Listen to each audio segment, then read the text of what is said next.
नमस्कार। आपका बात 25सी में स्वागत है।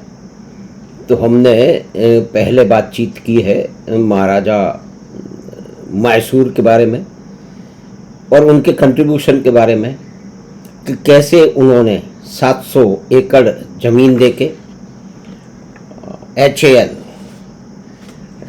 की जो पहली संस्था थी हिंदुस्तान एयरक्राफ्ट कंपनी, उसको स्थापित करने में महत्वपूर्ण योगदान दिया, एक भूमिका निभाई एक राजा की तरह से, जिनका नाम जयचम राजेंद्र वाडियार था। लेकिन एचएएल की वेबसाइट में महाराजा ऑफ मैसूर जयचम राजेंद्र वाडियार का कोई उल्लेख नहीं है। उनकी इस भूमिका का, जिन्होंने भूमि देने के कारण एचएएल की पहले की संस्था हिंदुस्तान एयरक्राफ्ट कंपनी मैसूर में स्थापित हुई, उनके राज्य में स्थापित हुई, उसके उल्लेख ही नहीं है। सिर्फ उसमें वालचंद हीराचंद जी का उल्लेख है कि वो फाउंडर थे, 1940 में स्थापना की, जो कि सही है, और महाराजा मैसूर के नाम पे गवर्नमेंट ऑफ मैसूर बताया गया है। लेकिन ये निर्णय तो उन्होंने व्यक्तिगत रूप से, जो दोनों व्यापारी थे, बहुत ही कुशल व्यापारी, वालचंद हीराचंद तो भारत के, सिंधिया स्टीम नेविगेशन कंपनी उनकी थी, और दूसरे थे अमेरिकन विलियम डगलस प्रॉली, जो कि चीन से आए थे। अब इसकी पृष्ठभूमि यह है कि चीन में ये एयरक्राफ्ट बनाया करते थे और जापानीज वहाँ पे आके उस पर बम फोड़ देते थे। तो उनके ये जो एयरक्राफ्ट बनाए थे और वहाँ की फैसिलिटी फैक्ट्री है वो नष्ट हो जाती थी, तो फिर उनको काम करना पड़ता था। तो वो वहाँ से कहीं और दूर जाना चाहते थे ताकि जापानीज वहाँ हमला नहीं कर पाए।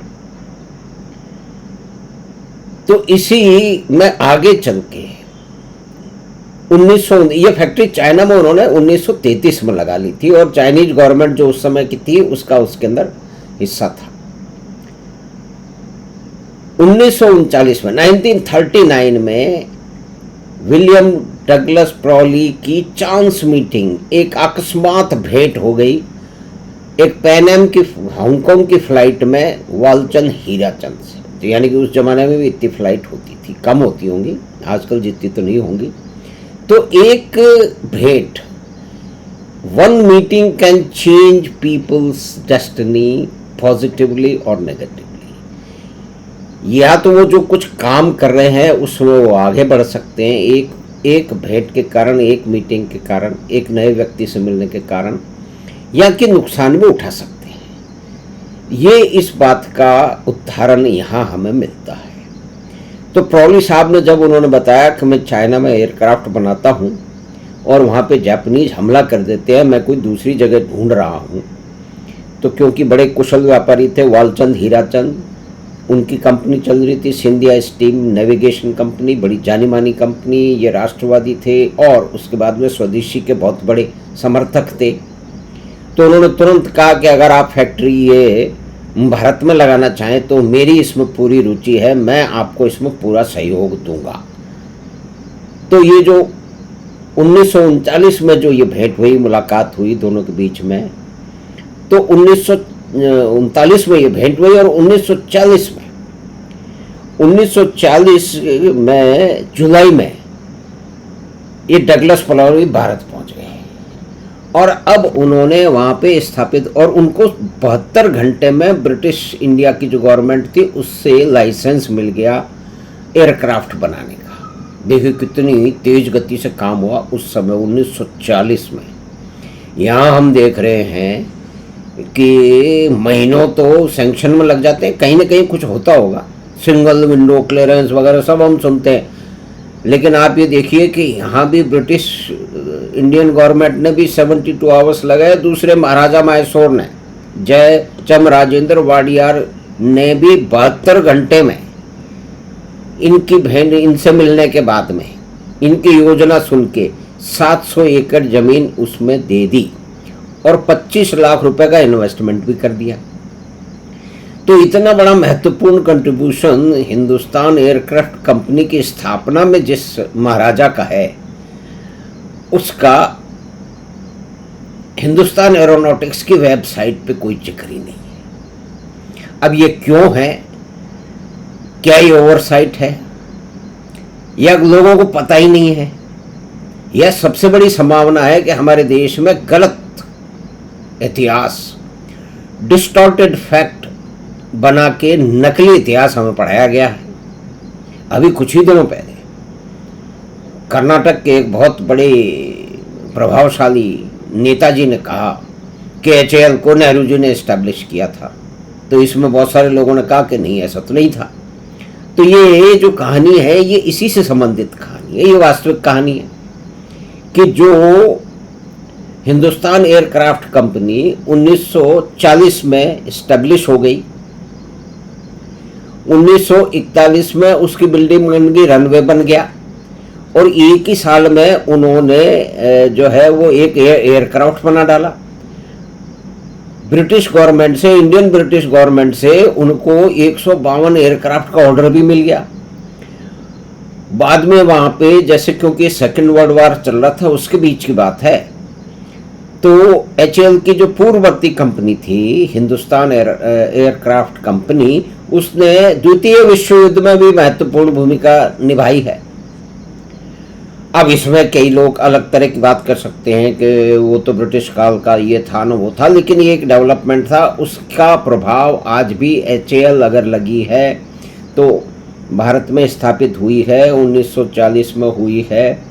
जो इसका पहला नाम हिंदुस्तान एयरक्राफ्ट कंपनी था, तो इन्हीं तीनों के प्रयास से हुई है, उस समय के आवश्यकता के अनुसार हुई है, दो व्यापारियों की समझ और उनके कॉमन इंटरेस्ट के कारण हुई है। और उनके कॉमन इंटरेस्ट में एक यंग महाराजा, ये जो मैसूर के महाराजा थे जयचम राजेंद्र वाडियार, इन्होंने 21 साल की उम्र में जो है वो गद्दी संभाल ली थी और उसी छोटी युवा अवस्था में उन्होंने इतना बड़ा निर्णय लिया जिसके कारण आज एचएएल है।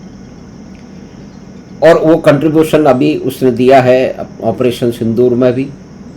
उसके बारे में समस्या ये है, क्योंकि हम यहाँ सीधी सीधी एचएएल की स्टोरी की बात कर रहे हैं, तो द्वितीय विश्व युद्ध में भी जो एचएएल की पूर्ववर्ती कंपनी थी हिंदुस्तान एयरक्राफ्ट कंपनी, उसकी भी बड़ी भूमिका थी, उसने भूमिका निभाई थी प्लेन एयरक्राफ्ट बनाने में, उसकी मरम्मत करने में।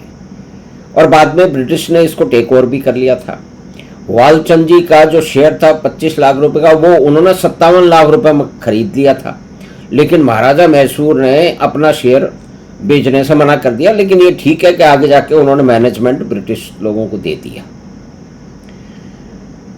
तो अगर हम एचएएल की स्थापना की कहानी में, असली कहानी में जाएंगे, झूठी जो इतिहास में हमें पढ़ाया गया है, बहुत सारे क्षेत्रों में पढ़ाया गया है, तो ये भी एक महत्वपूर्ण बात है। ये शायद एचएएल को ठीक करना चाहिए। तो एचएएल की हिस्ट्री में, उसकी स्थापना में 3 महान लोगों का कर्तव्य था, 3 फॉरगटन हीरो, यानी कि ये इतने बड़े इन्होंने कंट्रीब्यूशन किया, उसके अंदर अपना भूमिका निभाई, जिसके कारण आज एचएएल है। इन तीनों में से कोई भी अगर एक नहीं मिलता इसमें, तो कम से कम उस समय तो एचएएल नहीं लगता। वो कहाँ लगता, किसके सहयोग से लगता, उसका क्या स्वरूप होता, इसके बारे में हम स्पेकुलेट कर ही नहीं सकते। इसके बारे में कोई भी कल्पना के घोड़े नहीं दौड़ाए जा सकते।